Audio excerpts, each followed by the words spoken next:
Hello, everyone. How's everyone doing today? Welcome to this webinar on business English. I'd like to take a minute to introduce myself.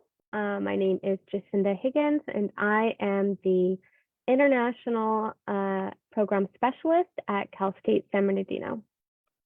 I'm very excited to be here today with you all to share some valuable tips for using business English for professional and academic purposes. Today, I will be covering personal statements for graduate admissions, resumes and CVs, and tips for giving a formal presentation.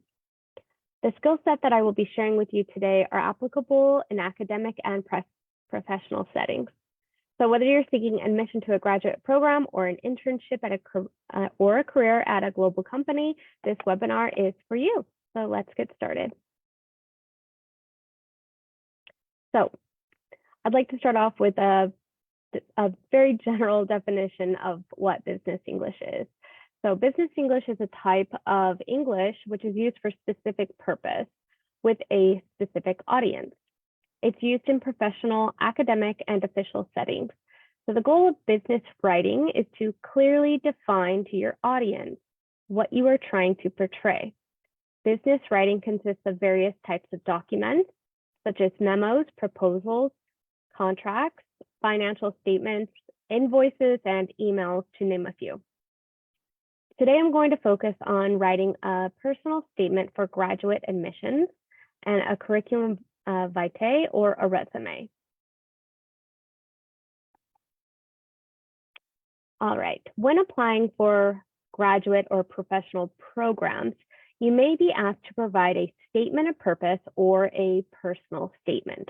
This statement is your opportunity to share your achievements, qualifications, and goals to the admissions committee.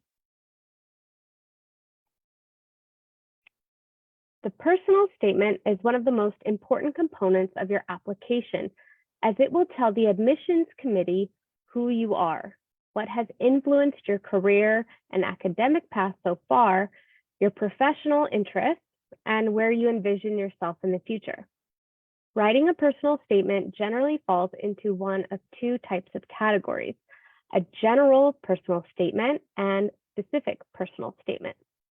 A general personal statement is open and comprehensive, allowing you maximum freedom to write about whatever you want. A specific personal statement is written in response to very specific questions. Your statement should be solely focused on answering the question or the questions being asked. So let's start off by examining a general personal statement first. So the approach you take when writing a general personal statement can have a positive or negative impact on the admissions committee. So in order to maximize your chances of having a positive impact, you should follow these tips. The first approach is to tell a story. So think in terms of showing or demonstrating through a concrete experience. One of the worst things you could do is bore the admissions committee. If your statement is fresh and lively and different, you'll be putting yourself ahead of the competition. If you distinguish yourself through your story, you'll make yourself memorable. You also want to be specific. Don't, for example, state that you would make an excellent doctor unless you can back it up with like specific examples or reasons for why you would make a good doctor. Your desire to become a lawyer, an engineer, or a doctor should be logical and contain the result of a specific experience that is described in your statement. Your application should emerge as the logical conclusion to your story. And finally, you're going to want to make it interesting by finding an angle or what we call a hook. This is vital for setting yourself apart from other applicants. The angle is the theme of your story, and it dictates how you tell your story. Finding your angle can be one of the most challenging aspects of writing the personal statement. So you might really want to brainstorm and reflect about what is unique about yourself and your story and how those components came together to bring you to where you are today. So You can use these questions to help you brainstorm and reflect on your experiences that you want to highlight in your personal statement. So let's go through these. The first one, what's special, unique, distinctive, and/or impressive about you and your life story? Use that. It's beneficial. And it also is unique, so it's going to really set you apart from others. What details of your life, personal or family challenges, history, people, or events that have shaped you and influenced your goals might help the committee better understand you or help set you apart from other applicants? When did you become interested in this field, and what have you learned about it and about yourself that has further stimulated your interest and reinforced your conviction that you are well suited for this field? What insights have you gained? You're going to want to highlight all of those. How have you learned about this field? Was it through your undergraduate program, classes, readings, seminars, work, or other experiences, or conversations with people that are already in the field? You also want to include all of those experiences. What are your academic and career goals? You really want to make those explicit. Have you had to overcome any unusual obstacles or hardships? For example, economic, family, physical in your life? You're going to want to use those as to show that you can really overcome anything. What personal characteristics, for example, integrity, compassion, or persistence, do you possess that would improve your prospects for success in the field or profession? Is there a way that you can demonstrate that or document it, that you have these characteristics? The next one is, what skills can you highlight? Leadership, communicative, analytical. What of these skills do you possess, and how can you use them in the field that you're looking to go into? You really want to tie those together. And finally, what are the most compelling reasons you can give for the admissions committee to be interested in you? So these are just the starting points, definitely not an exhaustive list, but this is just some of these questions that can really help you start thinking about how to craft your personal statement. All right, the next one is writing a specific personal statement. This is when you're writing in response to a specific set of questions. It's going to characterize this type of statement. You may find questions in each application that are somewhat familiar. However, you don't want to use the same statement for all applications. Take your time to review the prompt or questions and brainstorm ideas before you begin drafting your statement. It is important to answer each question, and be sure to answer questions differently if you're given similar questions.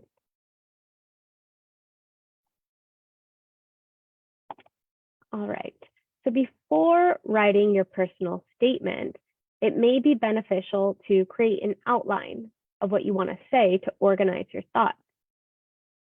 So this is just a general outline just to get you started.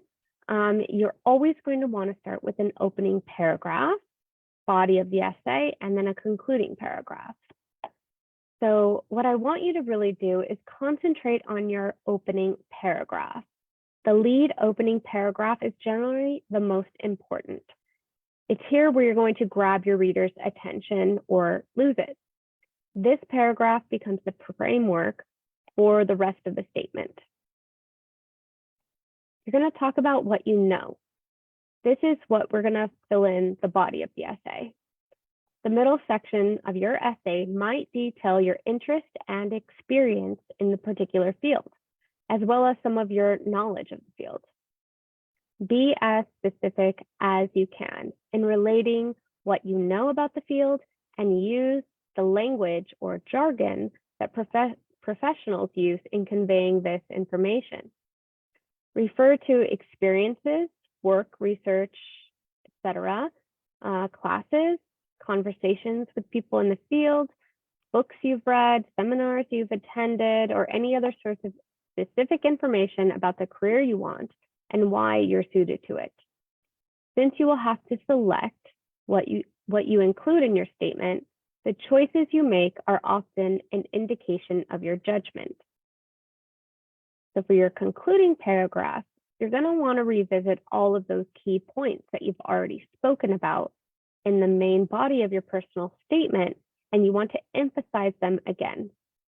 This could be reiterating key skills, interests, and experiences that you've already touched on, giving them one last hit home. You don't want to just repeat them, right? Rephrase them, make them fresh, remind them of everything you've already explained in the body of the paragraph.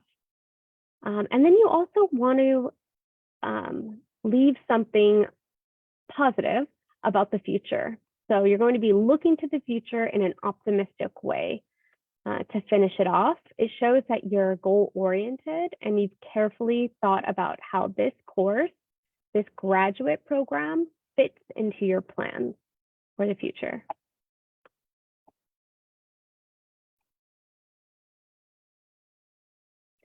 Okay, now we're going to talk about resumes and CVs. So in the United States, most employers use resumes for non-academic positions. They're usually about 1 to 2 page summaries of your experience, education, and skills. Employers rarely spend more than a few minutes reviewing a resume, especially if it's a sought-after position where they're going to be receiving many resumes.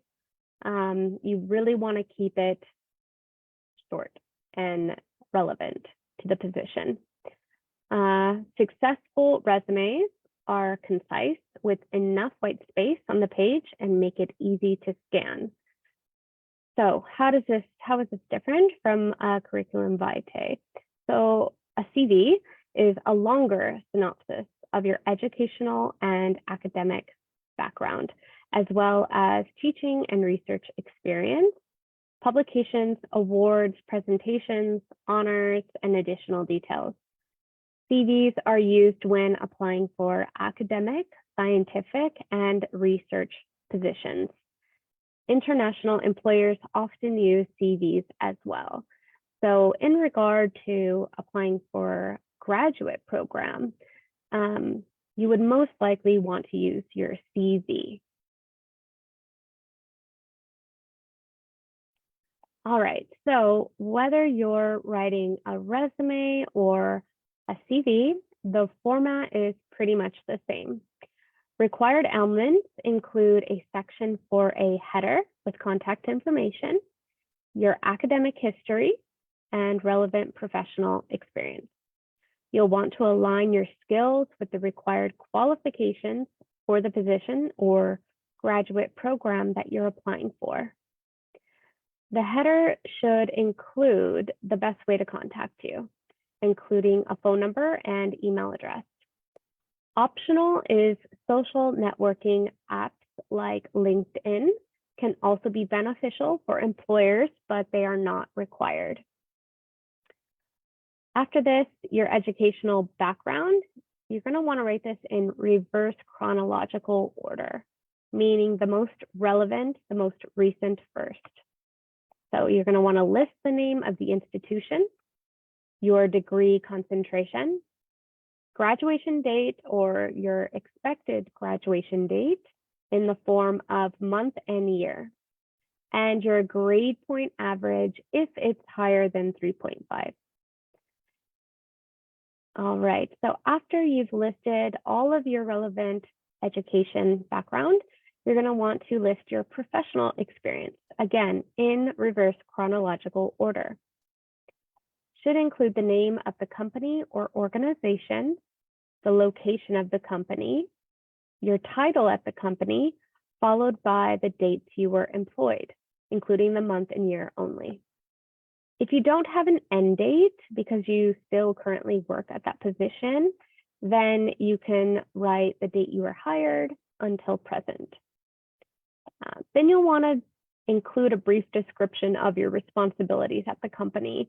This can be in the form of bullet points or paragraph form. Either way, you'll want to include action verbs to describe your responsibilities. such as analyzed, created, facilitated, organized, produced, improved, instructed, performed, those types of words. Action verbs are used to highlight your skills, experience, and accomplishments. They are specific, clarify your contributions, and bring a confident tone to your resume. Using action verbs that are unique and powerful can increase your chance of capturing the attention of an employer.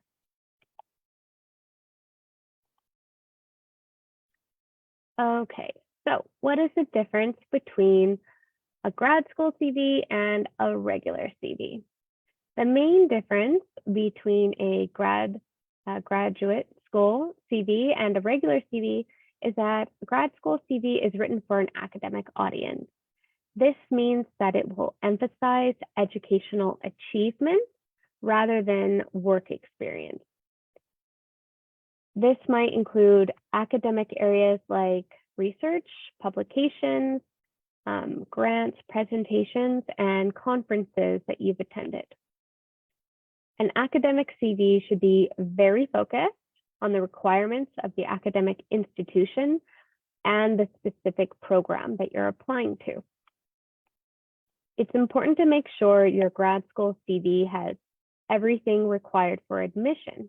Before you consider how to write a CV for grad school, you should confirm that you actually need one. Some admissions departments don't ask for a CV among your application materials. For others, it will be optional. However, if you do have the choice to upload a CV with your application, make sure you do. A good CV can be a great help to your application, even if it isn't required. Done right, a CV can summarize all your key skills and qualifications in a page or two. Delivering this information in a clear, concise, and easy to read format will improve your application and help you stand out from the crowd.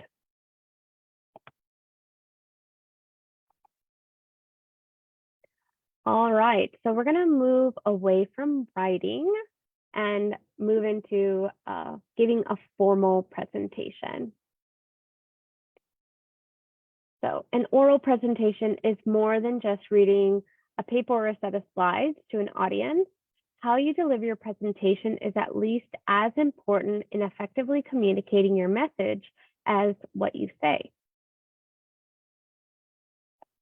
So to help you, brainstorming your topic by writing a rough outline can be very beneficial. You don't want to get carried away. Remember, you have a limited time to give your presentation, and you have limited time before you lose your audience. So you want to organize your material and draft what you want to say. You're going to also want to summarize your draft into key points to write on your presentation slides or on note cards if you're allowed to take note cards with you. So let's talk about our introduction. Your introduction should capture the audience and their attention, state your purpose, and give your audience an idea of what topics or ideas will be discussed and in what order. You can capture the attention of your audience by starting with a question, an amusing story, a provocative statement, a personal story, or anything that will engage your audience and make them think. For example, as a first-generation student, my hardest adjustment to college was the amount of papers I had to write. Could start off like that. You might be tying into something that they feel connected to. Next, you're going to state your purpose. Stating your purpose helps your listeners, your audience, understand what it is that's going to be discussed. For example, today I'm going to talk about creating an outline. Or this morning, I would like to explain how to write a CV. So the last component of your introduction should include an outline of your talk. For example, I will concentrate on the following points. Or you can say, first of all, I'm going to talk about creating an outline. Then I will discuss how to give a presentation confidently, and this will lead to a successful formal presentation. That's just a really bad example, but something like that. The body of your presentation should present your main points, one by one in logical order. You should pause at the end of each point. This gives people time to take notes or time to think about what it is that you're saying. Make it clear when you move from one point to another. For example, you can say, the next point is, or of course, we must not forget that. These type of signals allows the audience to follow your flowing thoughts from one point to the next. When appropriate, you can also use visual aids to make your presentation more interesting. For people, you can incorporate a map, chart, pictures, or videos if it's relevant. The conclusion of your presentation should leave your audience with a clear summary of everything that you have covered. You can summarize the main points again. For example, you can use phrases like, so in conclusion, or to recap the main issues, or in summary, it is important to realize. Restating the purpose of your talk helps you to achieve your aim. You could also say something like, my intention was, or, and it should be clear that. The last thing I want to say is that you don't want to let the talk just fizzle out. Make it obvious that you have reached the end of your presentation. You can also invite the audience to ask questions, and you want to remember to thank them for being there and sharing their time with you.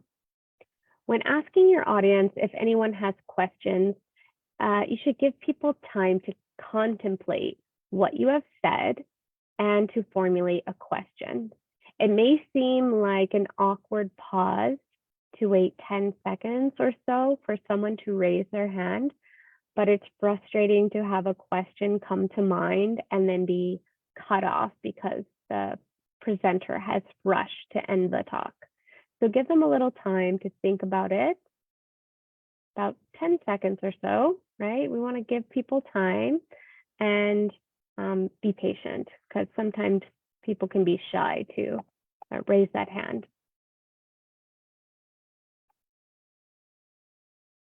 All right, here are some tips for giving an effective presentation, whether you're giving it to a large audience or a small audience. Okay, the first one is to keep the language simple. This, the aim is to communicate your ideas, not to show off your vocabulary. Using complex words or phrases increases the chance of stumbling over your words or losing your train of thought. So you want to keep it simple, clear, and concise. You also want to make sure that, depending on the size of your audience, that you're speaking loud enough for everyone in the room to hear you. Projecting your voice might feel uncomfortable, and you might not like hearing yourself that way at first, but if people can't hear you, they won't try to listen. However moderate your voice, if you are talking in front of a microphone, you need to lower it a little bit. So just depending on the situation, you really want to adjust your volume for the audience and the environment. Okay, the next one is speak slowly and clearly. Don't rush. Speaking fast makes it harder for people to understand you and signals being nervous. Now, this is something that I totally resonate with, because I have often, in my experience, I've been an ESL instructor for many years. And at first I would speak super fast because I would be nervous, but it made it really difficult for my students to understand me. So moderating the tone and how fast you speak can really benefit be a benefit for the audience. So the slower and more clear you are, the better people will be able to understand you. Okay, next one, you want to avoid filler words. Avoid using fillers. Linguists refer to utterances such as you know, and like as fillers. And you heard me just use it right there, right? It can be really difficult not to use fillers. They occur most often during the transitions from one idea to another. And if expressed too much, they can be distracting for the audience. The better you know your presentation, the better you can control these verbal tics. The next tip I have is be mindful of your body language. Stand straight and comfortably. Don't slouch or shuffle around. If you appear bored or uninterested in what you're talking about, the audience is going to feel this and they will emulate that as well. So wear something comfortable. This is not the time to wear high heels or a very itchy wool sweater for the first time. Make sure that you feel confident in whatever it is that you're wearing. Hold your head up. Look around and make eye contact with people in the audience, or at least pretend to. Do not just look at your professor or at your notes or down at your feet the whole time. You want to be looking up at your audience and bringing them into the conversation. If you don't include the audience, then they're not going to listen to you. When you're talking with your friend, you normally use your hands, your facial expressions, and your body to add to your communication. So do it in your presentation as well. It will make things far more interesting for your audience if you're using body language. Never turn your back on your audience and don't fidget. Neither moving around nor standing still is wrong. Practice either to make yourself comfortable. Even when pointing to a slide, don't turn your back. Stand at the side and turn your head towards the audience as you speak. Keep your hands at your pocket. This is something I can be so guilty of sometimes. It's a very natural habit when you're speaking. One hand in your pocket gives the impression of being relaxed, but both hands in your pocket looks too casual and should be avoided. All right, so you want to be aware of how your audience is reacting to your presentation. Are they interested? Are they bored? If they look confused, you should stop and ask and see if you can clarify something. Stop and explain a point again if that is necessary. You want to check after highlighting key points to ask if the audience is still with you. You can say things like, does that make sense? Or is that clear? Don't do this too often during the presentation because it can be distracting. But if the audience looks disengaged, interrupting your talk to ask a quick question can refocus their attention, even if no one answers. And finally, don't apologize for anything. If you believe something will be hard to read or understand, don't use it. If you apologize for feeling awkward and nervous, you'll only succeed in drawing attention to the fact that you're feeling awkward and nervous, and your audience will begin looking for this. So rather than focusing on that, they're not going to be focusing on what you're saying. All right, and the last, be open to questions. If someone asks a question in the middle of your talk, you can answer it, or you can save all the questions for the end. Either way works. You can let them know ahead of the presentation that questions will be answered at the end, or if you want to have a back and forth with the audience, you can have them interrupt the presentation. Questions show that the audience is listening with interest, and therefore you should not be regarded as an attack on you, but as a collaborative search for deeper understanding. However, you want to avoid engaging in an extended conversation with an audience member, or the rest of the audience might start to feel left out. So be ready to get the discussion going after your presentation. People often want a brief discussion to take place after a presentation, just in case nobody has anything to say or no one asks any questions. Be prepared to ask your audience some provocative questions, or you could bring up key issues from the discussion. Okay, so I have gone through all I wanted to say, and I wanted to thank you for your time today and being here with us. I'm going to now open the discussion to any questions, and it looks like we have some in the chat. So let me just stop sharing here. And there we go. Okay. All right, so question 1 says, do you think we should stylize our curriculum vitae somewhat, or should we keep it plain and prioritize readability? I think that you should keep it as simple as possible, because nowadays most companies are using services that, software services that pick out key terms, skills, words like that, that align with what they're looking for. So if it's too stylized, it might make it hard and it won't be compatible with these readers. So keeping it simple, prioritizing readability is the most attractive. It's really not about the style, you know, the font so much as it is making sure that what you're writing is clear, simple, concise, and is aligned with the job description.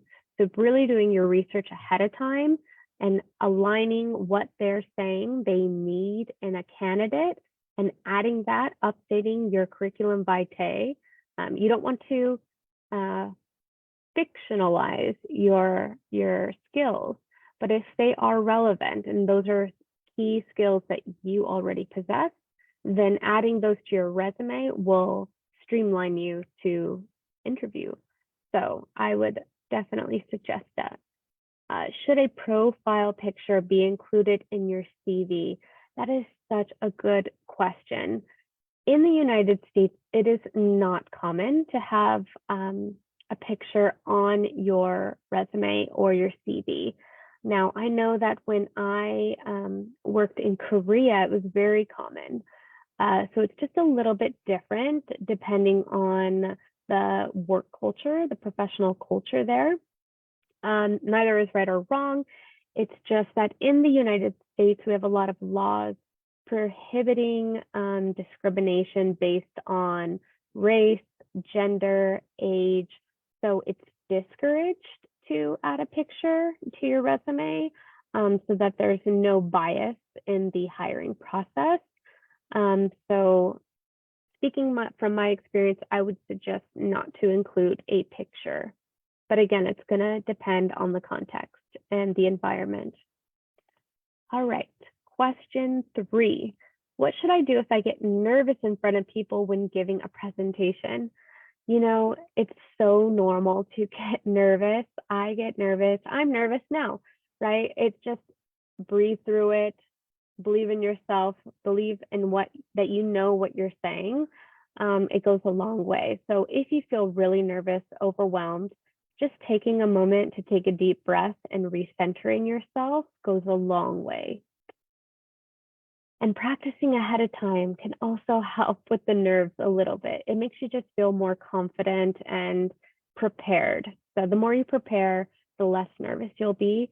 And if you still get nervous while you're delivering your presentation, take a deep breath, just take a few seconds to yourself to recenter and continue on. All right, question 4.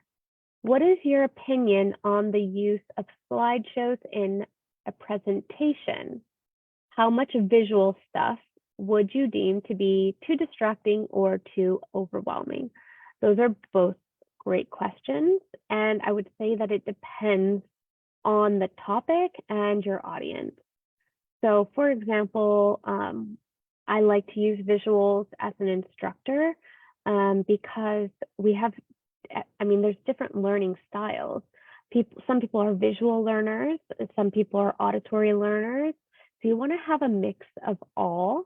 You don't want to overwhelm on any of them though. Too many visuals is distracting, right? Keep it to a minimum and keep them relevant to the topic or key point.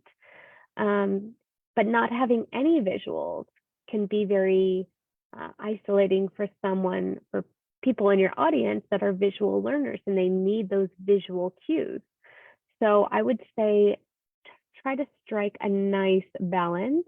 I wouldn't use more than 2 per slide unless you really need them to drive those key points home.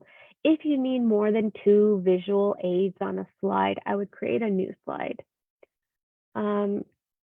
Let's look at number 5. Question 5 says, if I don't know the answer to a question asked during my presentation, what should I do? I don't want to look like I don't know anything and inexperienced. Yeah, that's a real fear, right? What if somebody asks me a question and I don't know the answer? You just admit that you're human and you don't know the answer. You could say, you know what? That is a great question. I will have to, if it's in a classroom setting, I in the past have said, that's a great question. Let me get back to you on that. I'm going to do some research and I'll get back to you. Or you can open it up to the audience. Say, you know what? That is a great question. I don't have the answer for you at this moment, but maybe somebody in the audience here has a suggestion. It just really depends on the situation, the audience, and the context. But it's okay to admit you don't have the answers to everything, you're human and you're not going to know everything. All right, question 6. Are there any writing requirements to apply to your university? Our university has many graduate programs, each with their own requirements, admission requirements, but usually they all involve some type of personal statement. So I would imagine that each has their own prompt. So for example, if you're applying to the engineering program or the business program, they're going to want to know why you're choosing this school, what your qualifications are, and what your background is. And you want to tie it into being personal, yet also professional, all the things that we talked about today, and tying all of those themes together to make you a really strong candidate. Okay, question 7. How do I highlight my experiences and skills in my general personal statement without making it seem like I'm bragging? Okay, so that can be very awkward, right? I found that writing about myself or even interviewing can be very awkward and uncomfortable, right? Because we're kind of trained from a very young age to be humble, right? And not be braggy. But this is the time. If there ever is a time to brag and highlight how great you are, it is now. During your graduate admission essay, during your graduate interview, you just want to talk about how your skills, your experience makes you the best candidate. And there's nothing wrong with that. So this is a time to highlight your experiences. You want to avoid saying things like, I'm better than so-and-so, or I'm better than all the other candidates, right? That is going too far. That's too extreme. That would be very bragging. But being very honest about how badly you want it and why you want it and why you're a good fit, that's exactly what you need to do in this situation. So don't be afraid. Okay, question 8. How can we avoid loaded questions with the intent of attacking our presentation? Ooh, that is a very good question. So loaded questions where the person is intending to attack your presentation. I've never experienced that, but I would just move on. If somebody is attacking you, you don't want to draw attention to that. If it's intentionally trying to get under your skin or get you into some type of confrontation, move on. Next question, move it along. I would hope people wouldn't show up to your presentation with that intention. But if they do not let them steal your time. Don't give them any of your time. You take that time back and you give it to somebody who has a real question. Okay, comment from Facebook. Thank you for the concise presentation. I do find it very effective to use simple language. Thank you. Question 9, how do you deal with unexpected questions or irrelevant ones from the audience? Should I let them know that I may not be able to answer it now and contact them later? Yes, I think that's a great suggestion. If you get questions that are unexpected or you don't have the answer to, you can just let them know, at this time, I'm going to have to get back to you if that's an option. I don't see anything wrong with that.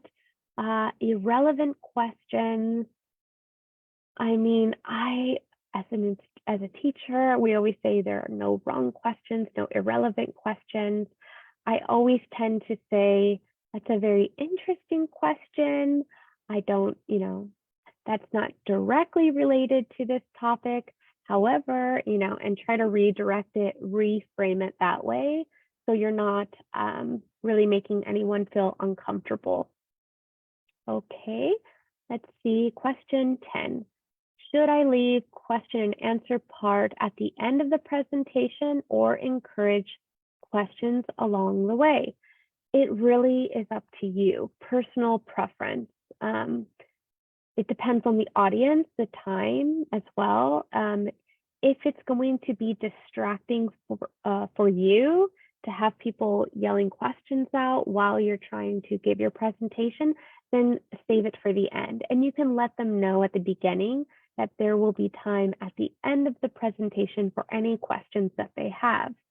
I usually like to do that because I have a set idea of topics that I want to get through. I create my outline ahead of time, and I try to follow that with enough time at the end for the question and answers. So it really is just going to depend on what you feel most comfortable with. All right, and we have a comment from Facebook from Dang Li Hung. I hope I said that correct. I'm sorry if I didn't. Simple words and clear compose are easy to understand. I agree. Keep it simple, keep it concise. All right, question 11. Is there any limitation of applicants' ages for studying in the US? To be honest, I don't know. I don't think so. I know that there's an age minimum. I believe you have to be minimum 18 years old, I think. Don't hold me to that. But we also have students that have come over the summer for intensive English camps, and they come with chaperones that are they're like middle school to high school age.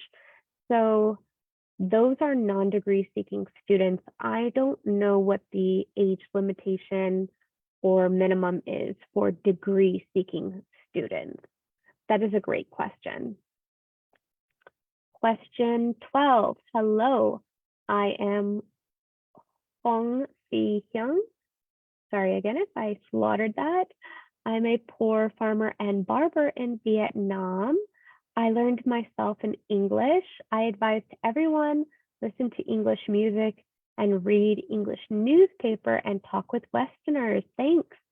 Oh, that is so nice. I love that. Hello. In another life when I was very young, I was also a barber and I loved doing hair. You meet so many fascinating, interesting people every day from all different walks of life. And I love your advice for learning English. So thank you so much. All right. Question 13. What are your tips on creating and using paper cues, the notes for speakers, to look at just in case they forget part of the speech? My paper cues tend to be either lengthy or hard for me to know what points I'm at. Well, my tip for using paper cues is first, I encourage you to use whatever strategy is going to make you feel the most confident and help you get through your presentation. But if you're going to use paper cues, keep them short. Keep them short, and they're just to be a reminder of the topic, just in case you get lost. And there's nothing wrong with using them. However, you don't want to have them so long that you are sitting there reading them, because then you're going to lose your audience. You need to be looking at your audience, really connecting with them, and maybe just glancing down every once in a while to refocus you.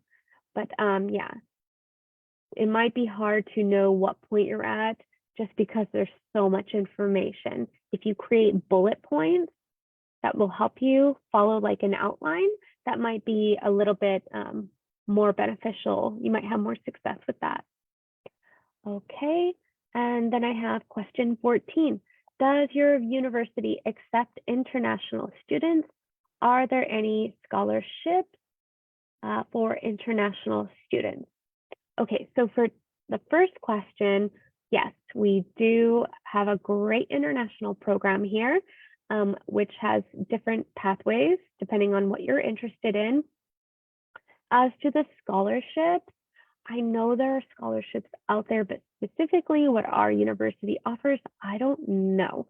That's not my wheelhouse. I handle the English language program and conversation program, and we have a lot of international students on campus here. Our campus is pretty affordable.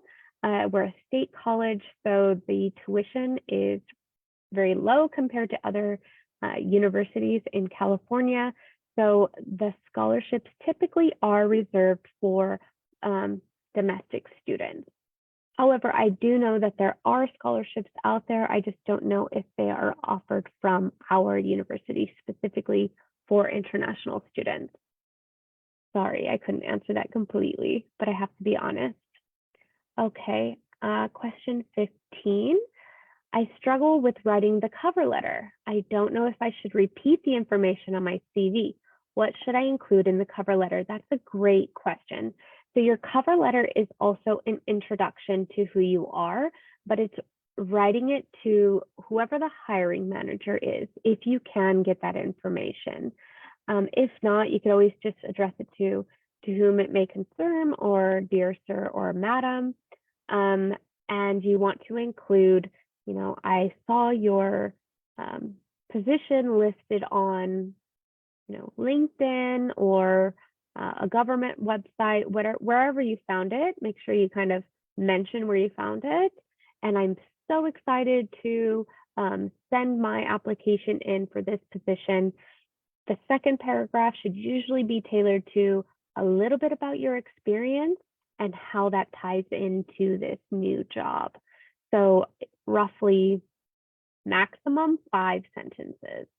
You want to conclude with, I look forward to explaining more about how I am qualified for this position and, how I'd be a great member on your team. Something like that. It's very short, but it's more personalized to that employer. You want to include their name. For example, when I wrote my cover letter for the job that I have, I put, I would like to discuss more how I'd be a great asset to the Cal State San Bernardino team, right? So it's more tailored to that job position. Now your CV is going to be different because it's going to have all of the information about your educational background, your work experience, and it's not really going to be personalized to that employer. These are great questions. All right, question 6.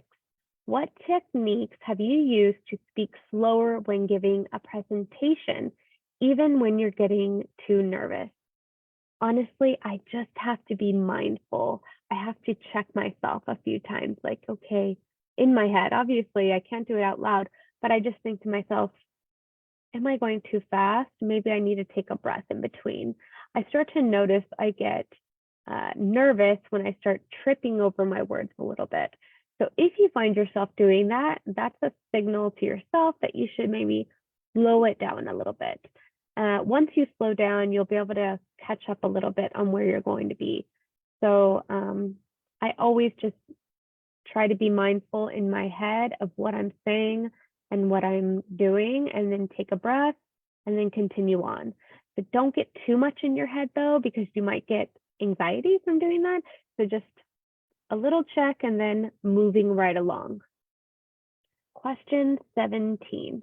Any tips to draw audience's attention at the beginning of the presentation? You can use a general question to get people thinking. You can use a funny story or some type of personal story. I really like watching TED Talks on YouTube. Those have helped me with my presentation style because they all have different ways of opening with their audience. And I like to really play with those. So I'll watch someone, I say, wow, I really like what they did. I'm going to try that next time. So it really just depends on you. But like I said, you can start with a question, start with a story, something that's going to really get your audience listening and wanting more. It's very similar to how we write essays, right? At the beginning, you've really got to hook them so that they continue reading. All right, we got a comment on Facebook. I'm currently residing in California. I'm really this program from U.S. Embassy, Hanoi. Wow, hi, thanks for tuning in. Thanks for tuning in. We're getting a lot of rain, so enjoy the rain while it lasts, right? I mean, I feel like we've had too much rain at this point, but you can never say too much is enough in California after all the drought we've had. Okay, so question 18. How should I end my presentation so people will remember? You want to sign off by emphasizing your points, and you can leave them with something to think about. It really depends on the talk. If it's a personal quote, you can use that, something to really kind of make people feel the closure of that presentation. But then again, like if you end it with a question and answer, that might be a little bit different. It might end with a group discussion. So it's really going to depend on your style, how much time you have, and how large your audience is. So you have to take all of that into consideration when planning out how you're going to wrap up. Okay, we have a comment on Facebook. I live in a village in Tuy Nguyen district of Haiphong. Sorry if I'm not saying this correct. I have a small boy. He was 8 years old. I want him to learn English, which the English teacher trains him. I hope the English teacher comes to your countryside. I hope so too. Say hi to him for me. Question 19. Thank you for your advice. I want to ask a question. When I write my CV, should I give some information about my good character? Yes, I think you should include all of your good qualities, but you want to keep them as professional as possible, right? If they are interpersonal skills, such as, you're very patient, you're very organized, you get along well with others, you work well on a team, or something like always a team player, very supportive, stuff like that, that is all relevant and definitely benefit your CV. So yes, soft skills are very important. Okay. that looks like it's about it in our chat. Okay. I just want to thank you all again for being here and streaming in. It's been such an honor to be here with you today. I really enjoyed my time. I hope you found this beneficial. And yeah, I just want to say thanks again. So wherever you are, have a wonderful day. And I hope to see you again. That's the last question. Okay. Bye.